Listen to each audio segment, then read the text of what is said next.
सुनिए, देखिए नीट वाले भैया क्या कह रहे हैं। विजय ठाला छत्तीसगढ़। नीट एग्जाम और एनटीए के कुप्रबंधन की वजह से लाखों छात्र परेशान हैं। लेकिन अगर नीट परीक्षा को ही खत्म कर दिया जाए और 12वीं कक्षा के नंबरों के हिसाब से ही छात्रों को एडमिशन मिल जाए तो कैसा रहे। दरअसल ये मांग तमिलनाडु के नए सीएम थलपति विजय की है। विजय ने मांग की है कि मेडिकल कॉलेजों में दाखिले के लिए नीट परीक्षा बंद होनी चाहिए। उनका कहना है कि छात्रों को 12वीं की कक्षा के जो नंबर हैं उनके आधार पर मेडिकल में एडमिशन मिले।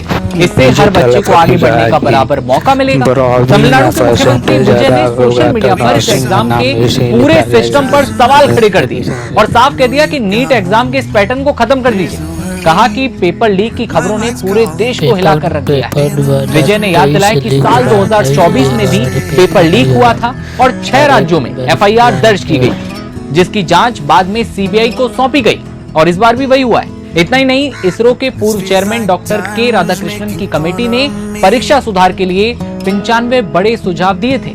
लेकिन सवाल यह है कि आखिर इतने सुझाव और जांच के बाद भी 2 साल के अंदर एक बार फिर पेपर लीक कैसे हो गया और क्यों लाखों छात्रों को दोबारा एग्जाम देने की नौबत आ गई।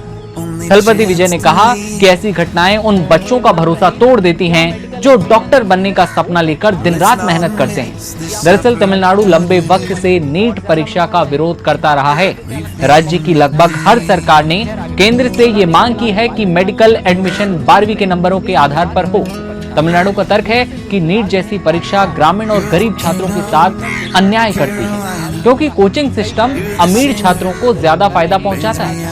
अब एक बार फिर वही बहस तेज हो चुकी है कि क्या नीट पूरी तरह से खत्म होना चाहिए, कोई एग्जाम रहे ही ना।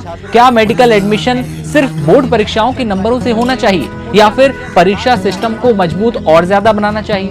आप लोगों को क्या लगता है, कमेंट सेक्शन में आप बताइएगा। खैर आगे बढ़ते हैं। बता दें कि फिलहाल 22 लाख से ज्यादा जो मेडिकल छात्र हैं इस विवाद की वजह से परेशान हैं। वो बस इस इंतजार में हैं कि आगे क्या होगा और उन्हें इंसाफ कब मिलेगा। इस पूरे घोटाले को लेकर देश भर के छात्रों में भारी गुस्सा है। कई शहरों में छात्र संगठन प्रदर्शन कर रहे हैं। राजधानी दिल्ली में भी भयंकर प्रदर्शन लगातार जारी है। उनकी मांग है कि परीक्षा के इस सिस्टम को सुधारा जाए। छात्रों का कहना है कि ऐसी धांधली से मेहनत करने वाले जो बच्चे हैं उनका करियर बर्बाद होता है, साल भर की मेहनत खराब होती है। कथित पेपर लीक और परीक्षा में गड़बड़ी की पूरी जांच वर्तमान में सीबीआई को सौंपी गई है। सीबीआई रोजाना नए खुलासे कर रही है, धरपकड़ लगातार जारी है। सीबीआई इस बात की जांच करेगी कि क्या वास्तव में पेपर लीक हुआ था, इसमें कौन कौन से लोग शामिल थे और परीक्षा प्रक्रिया में कहां-कहां चूक हुई। सबसे बड़ा सवाल ये भी है कि आखिर एग्जाम कब होगा, वापस जो एग्जाम होना है वो कब होगा। हालांकि रजिस्ट्रेशन फीस वापस नहीं देनी पड़ेगी और पुरानी वाली वापस हो जाएगी, लेकिन उन बच्चों की मेहनत का क्या जो बच्चों ने पहले की थी। एनटीए ने साफ किया है कि नीट यूजी 2026 की नई परीक्षा तारीख जल्द